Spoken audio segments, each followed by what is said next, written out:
आता पेट्रोलचा खर्च विसरा, घरी आणा इलेक्ट्रिक स्टायलिस्ट इलेक्ट्रिक गाडी. 100% भारतीय बनावटीची इलेक्ट्रिक्स ईव्ही इलेक्ट्रिक गाडी आता उपलब्ध. 5 वर्षांची वॉरंटी, आकर्षक कलर्स आणि स्पोर्ट्स डिझाईन. एकदा चार्ज करा आणि 100 ते 140 किलोमीटर पर्यंत रेंज. अत्याधुनिक सर्व्हिस सुविधा, लोन सुविधा सुद्धा उपलब्ध.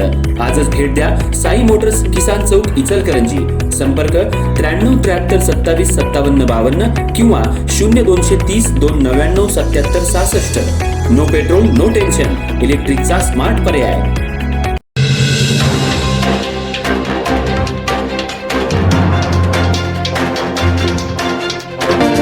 घरची परिस्थिती हलाखीची, मात्र डोळ्यात देशसेवेचं स्वप्न. जिद्द आणि मेहनतीच्या जोरावर हे स्वप्न पूर्ण करत इचलकरंजी शहरालगतच्या कबनूर गावातील प्रणव बाळू हवालदार हे भारतीय सैन्यात भरती झाले आहेत.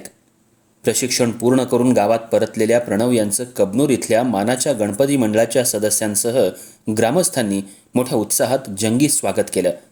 रस्त्याच्या दुतर्फा आकर्षक रांगोळी, फटाक्यांची आतषबाजी आणि फुलांची उधळण करत प्रणव यांच्यावर अभिनंदनाचा वर्षाव करण्यात आला. प्रणव बाळू हवालदार यांचा भारतीय सैन्यात जाण्याचा प्रवास सोपा नव्हता. अत्यंत प्रतिकूल परिस्थितीत त्यांनी शिक्षण घेत देशसेवेचं स्वप्न उराशी बाळगलं. घरची परिस्थिती बेताची असतानाही आई वडील, भाऊ आणि बहिणीनं प्रणव यांच्या स्वप्नाला कायम पाठिंबा दिला.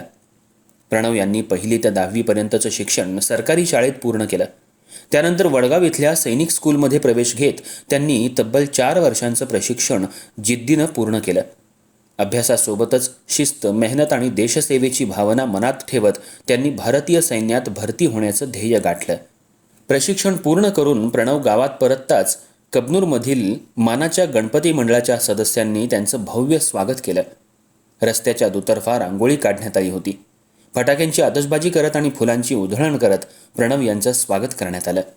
यावेळी भारत माता की जय, वंदे मातरम आणि छत्रपती शिवाजी महाराज की जय अशा घोषणांनी परिसर दुमदुमून गेला.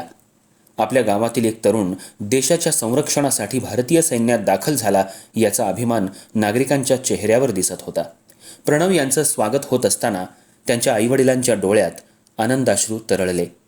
आपल्या मुलानं खडतर परिस्थितीवर मात करून देशसेवेचं स्वप्न पूर्ण केल्याचा अभिमान त्यांच्या चेहऱ्यावर स्पष्ट दिसत होता. नागरिक आणि महिलाही प्रणव यांच्या स्वागतावेळी भावूक झाल्या. आमच्या गावातील एक सदस्य देशाच्या संरक्षणासाठी जात आहे याचा आम्हाला अभिमान आहे, अशी भावना यावेळी नागरिक आणि महिलांनी व्यक्त केली. प्रणव यांनी आपल्या जिद्दीच्या जोरावर प्रत्येक अडथळ्यावर मात करत भारतीय सैन्यात प्रवेश मिळवलाय. आता भारत मातेच्या संरक्षणासाठी ते सज्ज झाले असून त्यांच्या या यशामुळं कुटुंबियांसह संपूर्ण गावाचा ऊर अभिमानानं भरून आलाय. देशसेवेचं स्वप्न जिद्दीनं पूर्ण केलं.